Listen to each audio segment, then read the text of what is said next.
Bonjour à tous, la Volvo S90 sous toutes les coutures, les Mégane et talismans au crash test. Le 2008 DKR paraît pour le Dakar et un nouveau défi déjanté signé Volvo Trucks, c'est le programme du jour.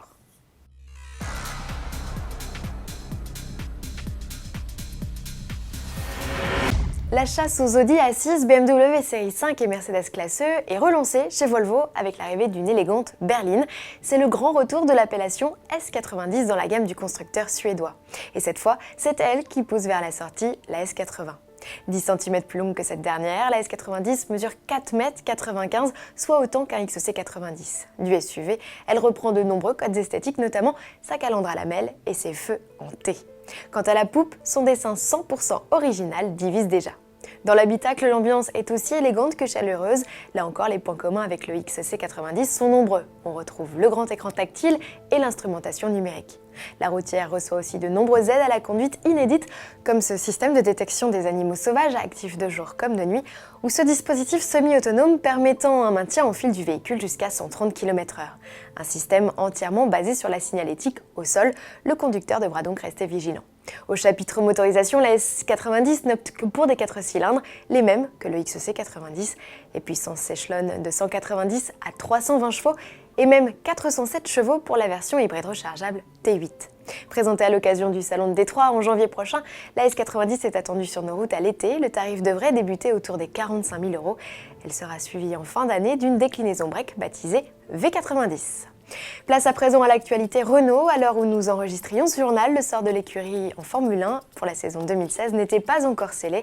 Pour bénéficier des dernières infos sur le sujet, une adresse, le blog de Jean-Louis Moncey. L'actu Renault du moment, c'est aussi le coup d'envoi des essais Mégane, à voir ou à revoir sur autoplus.fr, et les résultats de la compacte au crash test. La 4e génération de la berline fait carton plein et récolte, comme sa grande sœur la talisman, la note maximale de 5 étoiles. En bref, toujours, le Dakar se prépare. Peugeot vient d'ailleurs de dévoiler la version finale de son 2008 DKR. Un bolide plus large, plus long et plus puissant qu'en 2014, mais toujours aux couleurs de la célèbre boisson énergisante Red Bull. Une monture dont Sébastien Loeb, Stéphane Peterhansel, Cyril Després et Carlos Sainz prendront les rênes dès le 2 janvier 2016 à Rosario, en Argentine.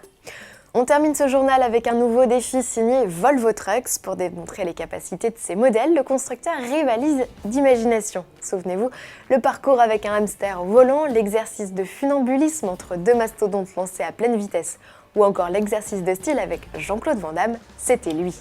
Cette fois, la vedette de la vidéo, c'est la craquante Sophie, qui du haut de ses 4 ans doit commander un FMX téléguidé sur un parcours semé d'embûches.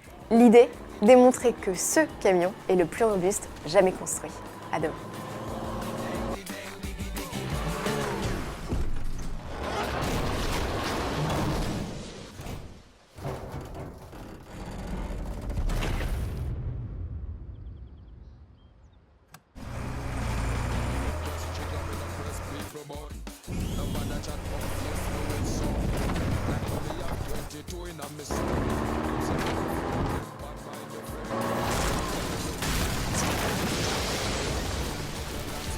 The style is the bomb, the dang, the diggy, diggy. I don't know, I don't care.